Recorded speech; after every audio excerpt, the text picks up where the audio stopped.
5 बजे से OP Chaudhary sir के बंगले के बाहर बैठे हुए थे। वो अपनी एसी रूम से बाहर ही नहीं आए और उल्टा ये किए कि उन्होंने हमें अपराधियों की तरह बस में ठूस करके यहाँ पहुँचा दिए तूता धरना स्थल।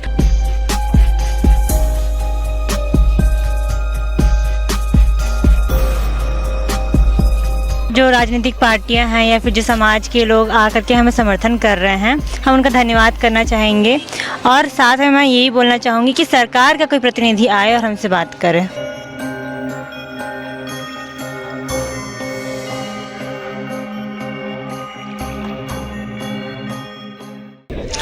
इस समय मैं मौजूद हूं तूता धरना स्थल पर, जहां बीएड सहायक शिक्षक पिछले 1 महीने से धरने पर बैठे हुए हैं। इसके अलावा जो 300 महिला बीएड सहायक शिक्षिकाएं थी जो आज ओपी चौधरी के बंगले का घेराव की थी, वो भी यहां आ चुकी हैं। और आप देख सकते हैं मेरे पीछे पुलिस की बसें हैं, जिसको जो महिला शिक्षिकाएं हैं वो छोड़ने को तैयार नहीं है। उनकी मांगे हैं कि जब तक कोई जिम्मेदार अधिकारी उनसे आकर बात नहीं करेगा और उनकी समस्याओं का निदान नहीं करेगा, तब तक वो पुलिस की जो वैन है, जो बस है, उसे छोड़ेंगी नहीं, उसके अंदर ही बैठे रहेंगी। लगातार नए नए तरीकों से इनके द्वारा प्रदर्शन किया जा रहा है, अपनी बातों को रखा जा रहा है। और आप देख सकते हैं अब जिस पुलिस की बसों में बैठाकर इन्हें बंगले से हटाया गया था, उसी पुलिस की बसों को इन लोगों ने अपने पास रख लिया है, उसके अंदर बैठ गई हैं और उससे बाहर निकलने को तैयार नहीं है। यहाँ आइए बात करते हैं यहाँ मौजूद महिला बीएड सहायक शिक्षिकाओं से और जानते हैं क्या मांगे हैं अब उनकी। क्या नाम है मैम आपका? मेरा नाम चारू वर्मा है और मैं बीएड सहायक शिक्षिका थी।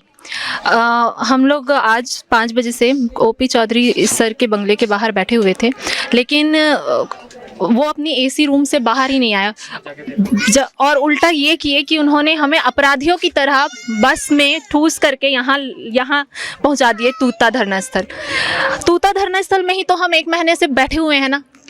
सरकार की एक भी जनप्रतिनिधि अभी तक आके हमारी सुध नहीं ली है, हमारी प्रॉब्लम नहीं जानी। आज क्या क्या नहीं करवाए, मुंडन करा लिए, जल सत्याग्रह हो गया, दंडवत प्रणाम कर लिए, कितना यातनाएं सहे हम लोग सरकार तक अपनी मांगे पूरा कराने के लिए। आज अभी 3:30 बज रहे हैं, सुबह 5 बजे से खाने पीने नहाने धोने का कोई हम लोगों का सुध नहीं है। हम लोग यहाँ बैठे हुए हैं, तब तक यहाँ से नहीं जाएंगे जब तक सरकार की कोई जनप्रतिनिधि यहाँ आकर हमसे बात ना करे, हमारी मांगों को लेकर सरकार तक ना पहुँचाए। हमें लिखित आश्वासन चाहिए, लिखित आश्वासन दो, हमें हमारी नौकरी वापस करो, टर्मिनेशन वापस लो, तभी हम यहाँ से जाएंगे। जी मैम, किस तरीके का रवैया रहा, क्या हुआ सुबह और क्या किया गया आपको बसों में बैठाने के बाद? कहाँ कहाँ लेकर जाया गया और कैसे यहाँ लाया गया? हम लोगों को पूरा नया रायपुर उधर पूरा घुमा करके यहाँ लेके आया गया सर। और हम जब बस में नहीं बैठ रहे थे, गाड़ी में नहीं बैठ रहे थे, तो 4-4, 5-5 जैसे अपराधी हैं, जैसे हाथ पैर को पकड़ पकड़ के, किसी का पैर खिड़की से बाहर है, ऐसे ही बस चल रही थी सर। आप लोग देखे होंगे, आप लोग ऐसी ट्विटर सब में देखे होंगे, ऐसी हमारी स्थिति हो गई है सर। हम लोग क्या करें? और सरकार के पास जब मिलने जाते हैं, जैसे हमारी कुछ साथी जसपुर में मिलने गए थे सर, तो उस समय उन्होंने कहा कि भूखे थोड़ी ना है, क्या हम भूखे मर जाएंगे सर तभी सरकार आएगी क्या? हम सरकार से यही क्वेश्चन करते हैं कि हम जब मर जाएंगे तभी आएगी क्या? यहाँ और भी महिला शिक्षिकाएं हैं, उनसे भी बात करते हैं।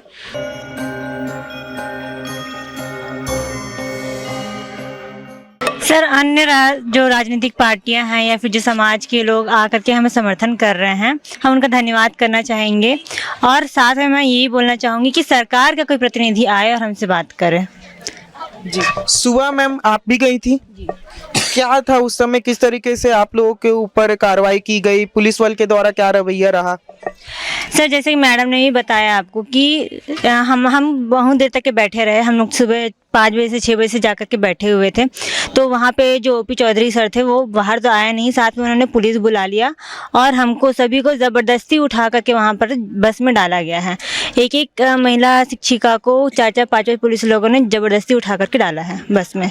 तो हमारे साथ ऐसा व्यवहार किया जाए जैसे हम कोई क्रिमिनल हो सर, जबकि हम सिर्फ और सिर्फ अपनी मांगों को लेकर के यहाँ पे बैठे हुए हैं, लेकिन सरकार को उसकी सुध नहीं है। ठीक है, अब इसके आगे क्या करने वाले हैं आप लोग? मैम सर जब तक हमारे पास जो ओपी चौधरी है कोई भी सरकार नहीं आता है तब तक हम लोग सोचे कि हम लोग यहीं बैठेंगे। आचार संहिता लग जाएगा लेकिन हम लोग अपनी मांगों को रखेंगे ही सरकार के पास ताकि हम आगे हमारी बात उन तक पहुंचती रहे और हम जनता भी हम लोग को सुनते रहे और हमारी मांगों को जल्दी पूरा करे। जी, तो ये थे हमारे साथ बीएड महिला सहायक शिक्षिकाएं जिनका कहना है कि जब तक सरकार के प्रतिनिधि आकर इनसे बात नहीं करेंगे तब तक वो पुलिस की जो बसें हैं उन्हें छोड़ने को तैयार नहीं है, लगातार बैठे रहेंगी। तूता धरना स्थल पर धरना जारी रहेगा। अब देखना ये होता है कि सरकार का कोई प्रतिनिधि आता है या इनकी बातों को सुना जाता है या फिर ये धरना ऐसे ही चलता रहता है।